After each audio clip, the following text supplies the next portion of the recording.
After so many years of DC disappointment, we finally got a good Batman game since Arkham Knight.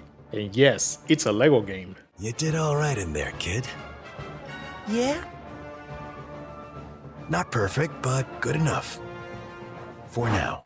After the release of Arkham Knight in 2015, I kept wondering where Batman games were gonna go next, and then the games we got afterwards were just complete misfires. We got Gotham Knights, which for a lot of people, myself included, just ended up being a massive disappointment, and then Suicide Squad Kill the Justice League promised so much, but everybody knows how that turned out. And years later, I did not expect one of the best Batman games we had in a long time to be a Lego game, but Legacy of the Dark Knight completely won me over. So let's go ahead and talk Legacy of the Dark Knight. I stopped playing Lego games a long time ago, not because I outgrew them or anything like that, nowhere near that honestly, but after a while some of the newer Lego games just stopped hitting the same for me. I remember seeing the Lego Horizon game and immediately getting that feeling that the game was just not for me. And I love Horizon, but I just ended up passing up on that one. It might not even be terrible, but nothing about it made me want to sit down and actually play it. But Legacy of the Dark Knight immediately felt different. Right off the bat, this game feels like a love letter to Batman. The second the story starts kicking in and you go from Bruce Wayne as a kid to training with Ra's al Ghul to eventually becoming Batman, and then you're going up against villains like the Joker, Penguin, Bane, and the rest, the whole thing just stops feeling like another Lego game and starts feeling like dcgames just grabbed decades of Batman history and threw them into one giant game. And the first thing that really hit me is how good the game looks. When the story first started at the Wayne Manor, I spent a couple of minutes just walking around the gardens looking at everything because there was so much detail packed into the environments. Like everywhere you look there were callbacks to comics, movies, older Batman stories, and some of the levels are genuinely beautiful to look at. Like look at this level, you're walking above this huge light party happening underneath while you sneak up through the lighting fixtures. And then a few minutes later you end up inside this giant colorful ball pit that honestly looks so bright and colorful I just wanted to jump right in. The only thing missing was Sheldon jumping out of nowhere like Bazinga.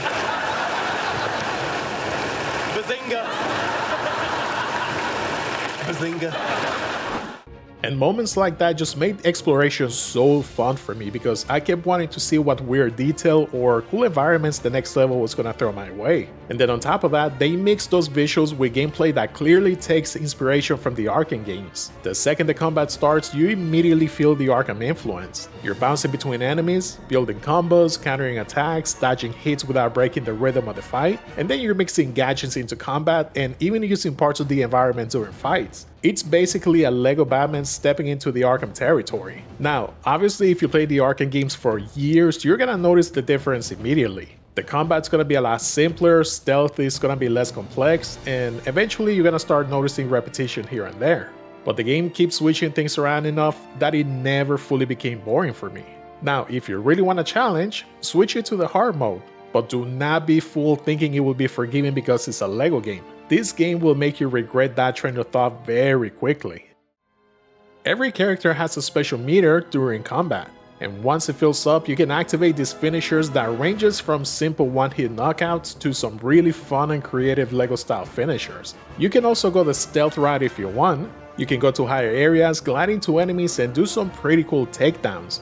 And whoever's your companion during the mission will usually help you out during fights and jump nearby enemies.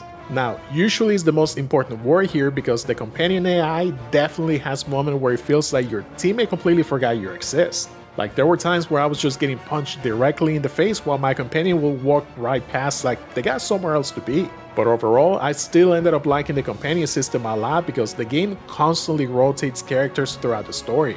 Like one mission you're gonna have Catwoman using her whip, or sending out her cat through vents to grab collectibles. Then another mission you get Jim Gordon, Batgirl, Robin, and so on. And seeing Jim Gordon as your companion right after Batman goes through Ra's al Ghul training was just crazy to me because right away Gordon is out there beating enemies down, grappling around rooftops, and flying across Gotham exactly the same way as Batman does. Like I'm sorry, how many students did this guy have? Well, I guess it's easy to be admitted since they sell the blue flower right outside the temple gates. But anyways, the boss fights also ended up becoming some of my favorite fights in a Batman game period. Like the Red Hood fight, seeing him slowly turning to the Joker, the Ra's al Ghul fight, the fight with Bane. At some points, the game just stops feeling like one Batman story and turns into dcgames celebrating Batman's entire history. And once the game finally opens Gotham up, that's when I realized just how much stuff there is packed into this thing.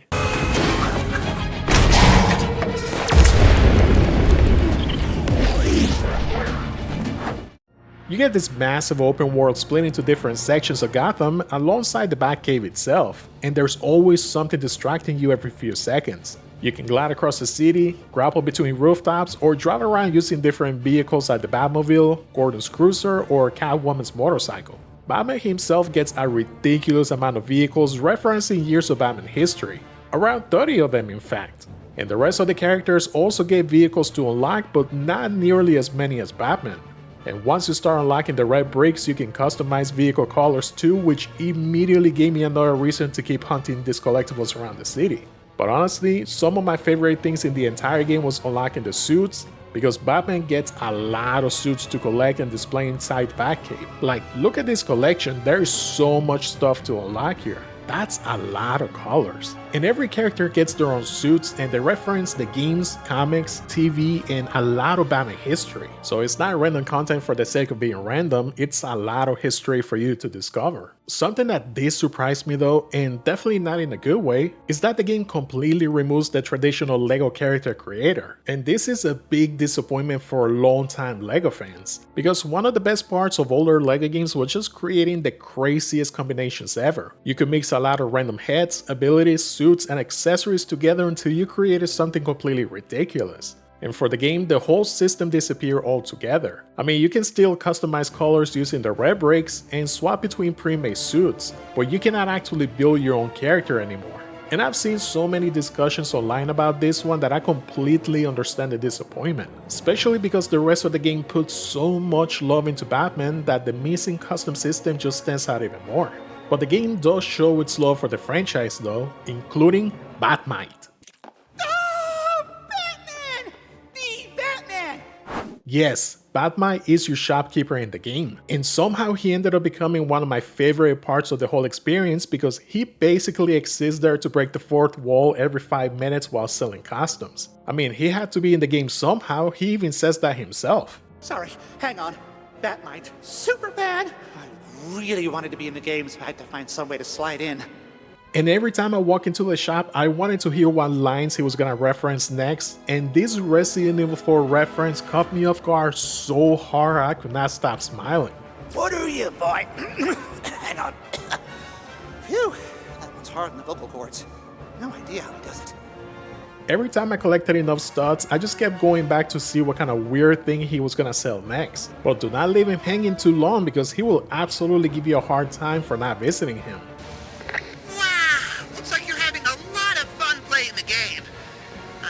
That's why you haven't dropped by the shop in a while.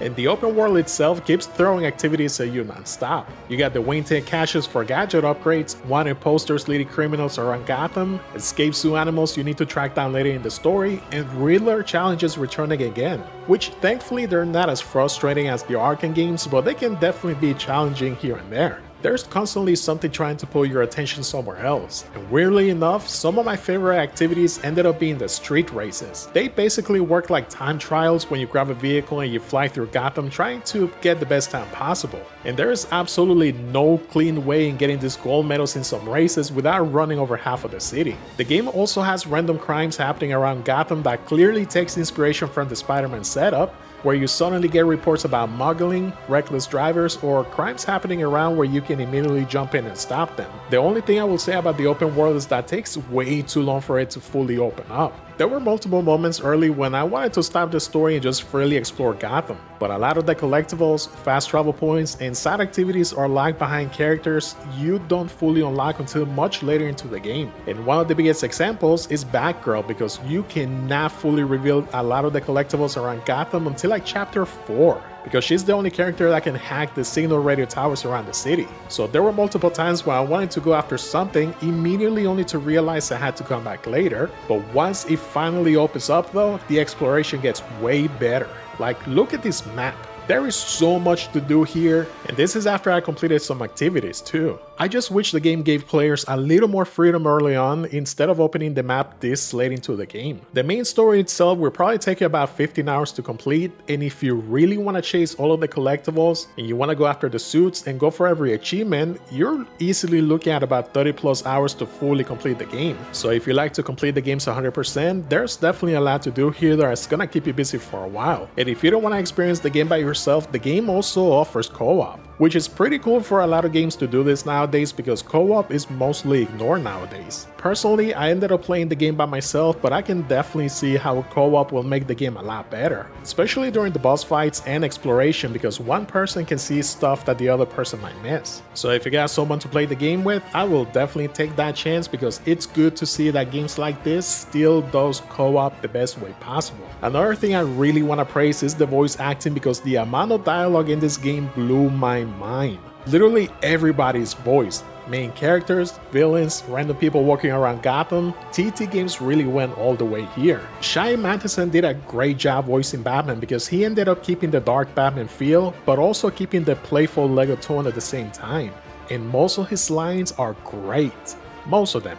And that's probably the best way I can describe Legacy of the Dark Knight. There is so much to see, hear, and unlock in this thing that I genuinely don't want to say too much more because I will hate spoiling some of the references and surprises the game throws at you. Half of the fun is randomly seeing something and immediately going, no way they actually remember that. Performance-wise, I really don't have a lot of complaints either. I had a few moments where I randomly got stuck into a wall, some frame rate drops here and there, and there was a point where the audio got delayed in a cutscene for about half a second until I restarted the game. But none of it was bad enough to ruin the experience for me, and honestly, a day one game that actually functions is getting harder and harder to find nowadays. One last thing I will say about the story is that it does feel rushed towards the end. Chapters 1 through 4 feel very well paced, but chapter 5 and 6 feel like they suddenly have to wrap the game up. I don't know if it sounds like a nitpick, but I do feel like they could have fleshed those chapters out a little bit more instead of just rushing to the finish line. Glad you're okay, Dick. No problem, Bruce. Need a ride? And after the disappointments we gotten from DC over the past few years, it's finally great to see Batman receive a genuinely great game again. Yes, it's a Lego game, and no, that does not matter. The love and care they put into this game honestly tops most of what DC's been doing lately. And I'm sorry, after Suicide Squad, we needed a win and we got one. And pulling from years of Batman movies, comics, and fanfare, I gotta give dcgames credit for making this a great experience from beginning to end. And believe me, after staying away from Lego games for so long, I was not expecting to say this about a Lego game in 2026. If you grew up loving Batman, especially the Arkham games, this is one of the games you absolutely have to give a shot. Forget the Lego name attached to it. Once you actually sit down and play it, it stops feeling like a Lego Batman pretty fast and it just feels like Batman. And honestly, that is probably the biggest compliment I can give it. Now let me ask you, are you thinking about picking this one up? And if you have, what do you think so far? Let me know in the comments. Now, I'm curious where dcgames gonna go next. Are we gonna go back to Middle-earth, maybe giving the same treatment to Marvel, or perhaps something completely new? Or will they be bringing the Superman game we've been waiting for years? Time will tell. Let's just hope the next one gets the same level of care they put into Legacy of the Dark Knight. And as always, if you made it this far, thank you for sticking around. Like and subscribe for more videos like this. Have a great night, and I'll see you on the next one.